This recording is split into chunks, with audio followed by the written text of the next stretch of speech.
I work on labor and delivery, and a few weeks ago, I had a patient who did not speak a lick of English.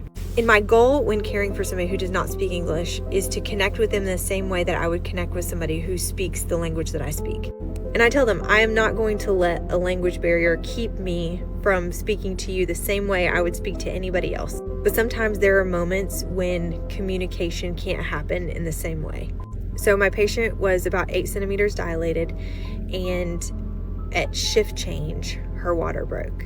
Her baby's heart rate went down, and it was found that she was having a cord prolapse. Now, a cord prolapse is when the umbilical cord comes out through the cervix and the baby's head is compressing that umbilical cord. And that's the baby's lifeline. It's like kinking off a hose of oxygen. It's an obstetrical emergency, and we have just minutes to get the baby out before something really bad happens. Now, when the cord prolapse was found, we had the iPad interpreter in the room so we could get informed consent to do an emergency C-section. But what happens during a cord prolapse is that someone has to have their hand inside of her in order to hold the head off of the cord.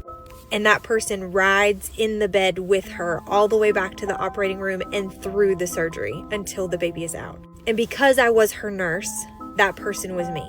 So before we left the room, my hand was inside of her, and I told her through the interpreter, I'm going to be right here with you the whole time. But in riding down the hallway and even getting back into the operating room, there's a period of time where there's no communication that's happening because either the iPad is on its way with us or we're trying to get the in-person interpreter, which is what we were trying to do. And during that time that I know was absolutely terrifying for her, I did the only thing that I could think of to let her know that I'm right here.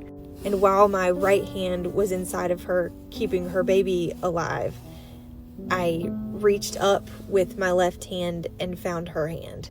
And when my hand found her hand, she squeezed my hand so hard. And although we couldn't talk to each other with words, I felt like that was a way for us to communicate without saying anything.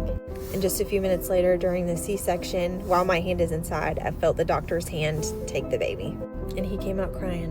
And once I came out from under the sterile drape and I took my gloves off and I washed the blood off of my arms, I went around to where she was and I grabbed her hand and squeezed it.